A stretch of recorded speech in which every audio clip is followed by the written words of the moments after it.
So welcome to Copenhagen. We're about to meet the newest member of the Oyster family. She's here behind me, the Oyster 495.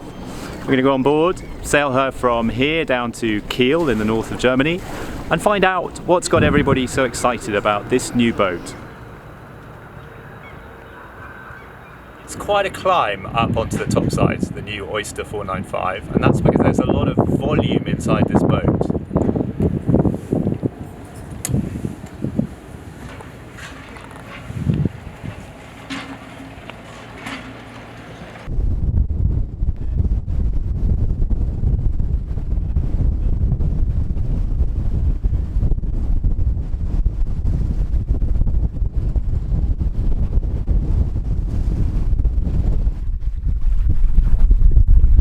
Oyster set out to design a boat that is ideal for cruising as a couple, so the new 495 is easy to handle. There are labour-saving devices, in-mast furling for instance, the headsail of course on an electric furler, and there are lots of electric winches dotted around the boat. Being Oyster's classic centre cockpit design, you get plenty of deep space, seating space, well protected here. There's a wonderful deep spray hood and the option also of an awning. And if on a day like this, the best that the Danish summer can throw at you, you want maybe a little bit more protection, it would be easy to set up and install a cockpit tent as well. Here in the helming position, you've got a great view forward. There's fantastic visibility from here. Naturally you're a little bit more exposed up here, but you really have a great view of the boat and control of all the systems from here.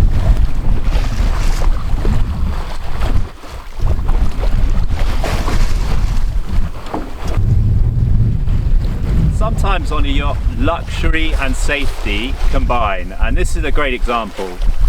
Broad side decks here, wonderfully clear, it's easy to make your way forward. And by the time you get up to the foredeck, you can see there really is acres of space for foredeck operations, getting sails down, stowing things, or perhaps just sunbathing. Now on this, hull number one of the Oyster 495, almost no expense has been spared. And chief amongst those expenses is this, all carbon mast.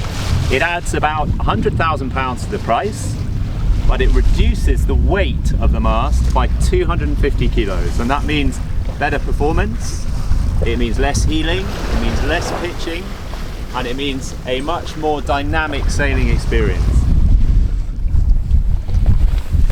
Now the other thing that a blue water cruising yacht needs in absolute spades is storage, and this yacht doesn't disappoint. It's got a huge aft locker here. It's got storage spaces under the two navigator seats, and pretty much everywhere you look there are little cubby holes and lockers for bits and bobs. This is a pretty delightful spot here at the aft deck. You've got the bathing platform which goes in and out at the touch of a button. You've got a couple of deep seats on each quarter, and of course surrounded by safety gear. This is pretty much the most secure spot on board, I reckon.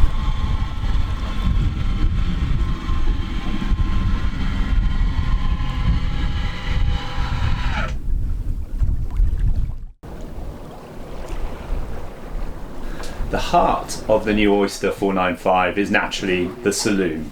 And here we are, down a steep companionway. You've got a chart table area, a large dining area, and through here, a really well-equipped galley. Best of all, it's incredibly open. There's nothing really to divide the galley from the chart table. You can talk from one to the other, and there is light pouring in around here. It's a beautiful, airy space.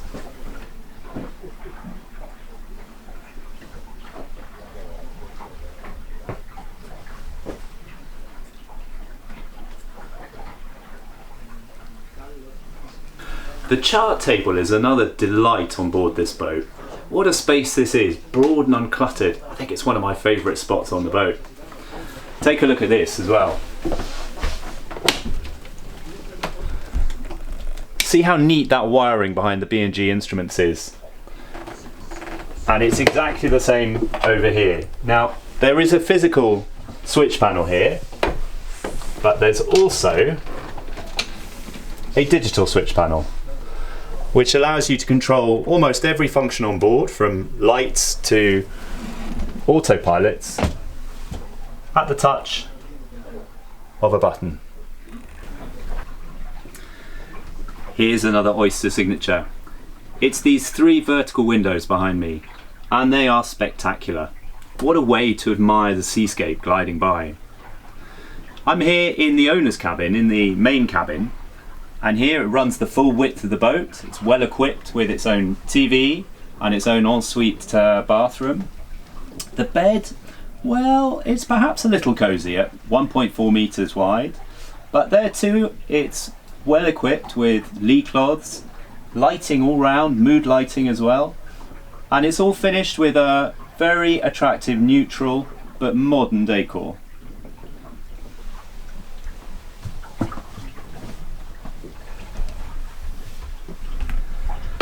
Here we are in the shower room of the main cabin.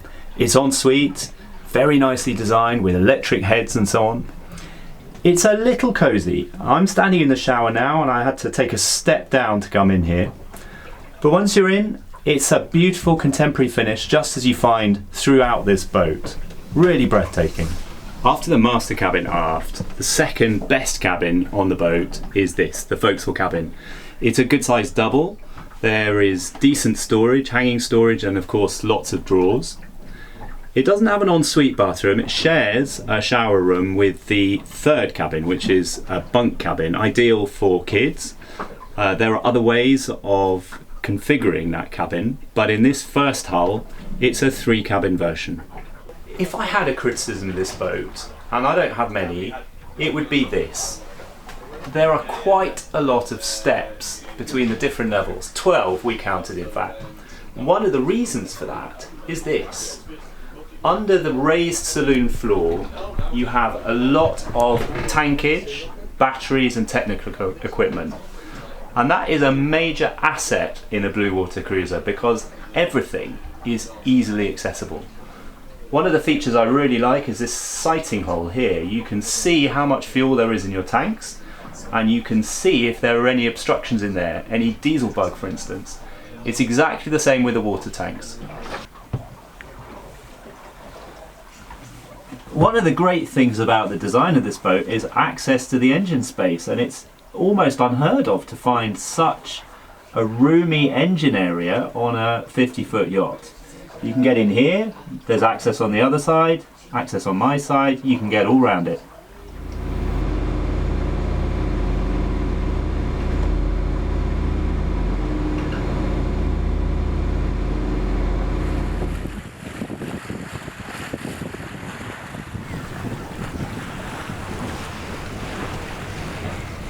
So our trip on the new Oyster 495 ends here in Kiel.